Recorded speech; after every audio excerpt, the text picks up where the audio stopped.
আলিপুরদুয়ারে তুফানগঞ্জে সেখানে তৃণমূল কর্মী আক্রান্ত হয়েছেন এমনটাই অভিযোগ এবং সেখানে ভোটারদের ভোট দিতে যেতে বাধা দেওয়া হয়েছে এমনটাই অভিযোগ।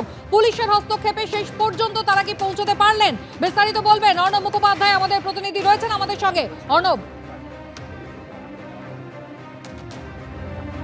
দেখো, এটা হচ্ছে বেগারখাতা তুফানগঞ্জ এবং সেই তুফানগঞ্জের বারোখোদালি, সেখানে আমরা রয়েছি।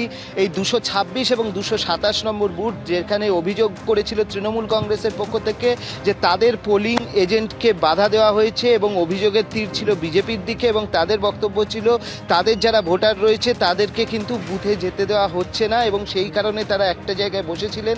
তাদের আরও বক্তব্য যে কেন্দ্রীয় বাহিনী কোনো ভূমিকাই করছে না, কেন্দ্রীয় বাহিনীর সাহায্য চেয়েও তারা পাননি। এর পরবর্তী সময় তারা বহুক্ষণ বসেছিলেন এবং সকাল থেকে এখানে ভোট চলছিল।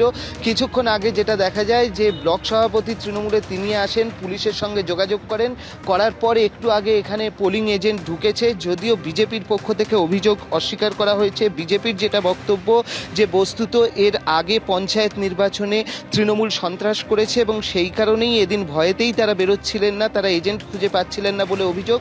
কিন্তু এখানে সকাল থেকে এজেন্ট তৃণমূলের কোনো এজেন্ট ছিল না। এই মুহূর্তে তারা তৃণমূলের যারা রয়েছেন তারা এসছেন এবং তোমাকে দেখিয়ে দেবো যে এই যে স্থানীয় যে থানা রয়েছে তার যিনি ওসি রয়েছেন তিনি এই মুহূর্তে এখানে উপস্থিত রয়েছেন। পুলিশ এখানে রয়েছে, ভিতরে কেন্দ্রীয় বাহিনী রয়েছে। এই ঘটনা জানার পর পুলিশ আসে এবং পুলিশ তাদেরকে জানায় যে আপনারা আসুন, আমরা আপনাদেরকে ব্যবস্থা করব নিরাপত্তার। এবং এই মুহূর্তে এখানে প্রচুর লাইন পড়েছে। যারা এসছেন এখানে ভোট দিতে তাদের সঙ্গেও কথা বলে নেওয়ার চেষ্টা করব যে কি সমস্যা ছিল এবং কি বক্তব্য।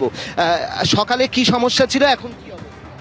এখন মোটামুটি ভালো অবস্থা। কেন্দ্রীয় বাহিনী আমাদের ব্লক নেতৃত্ব আসলে আমাদের সাপোর্ট দিয়ে যে ভোটকে দিলেন। সকালে ভোট দিতে পারিনি, আমরা সবাই আসছিলাম ভোট দিতে। আমার পুলিশ এজেন্ট আমি একজন রানিং পঞ্চায়েত, আমাকে ধাক্কা দিয়ে মারধর করে বাড়িতে পৌঁছাইছে। চলো কোনো ভোট না। এখন কি ভোট দেবেন? হ্যাঁ, এখন দেবো। এখন কি ভরসা লাগছে ভোট? হ্যাঁ। কোনো এখানে কোনো অসুবিধা রয়েছে? না না, সকালে কোনো সমস্যা? সকালে সমস্যা হয়েছিল, ওই যে কি পুলিশ যেন খবর দেয় নাই। এখন কি ঠিক আছে? হ্যাঁ, এখন ঠিক। এখানে পুরুষদের লাইনও রয়েছে, আমরা তাদের সঙ্গেও কথা বলে নেওয়ার চেষ্টা করব কি সমস্যা হয়েছিল আর এখন কি অবস্থা। সকালে একটু ঝামেলা করছিল বিজেপি পক্ষ থেকে। আমরা ভোট দিতে আসছিলাম, সাধারণ পাবলিক আমাদেরকে বের করে দেয়, মানে রাস্তা থেকে ভোট কেন্দ্রে আসতে দেয়নি। আমরা তখন বাড়ি গিয়েছি।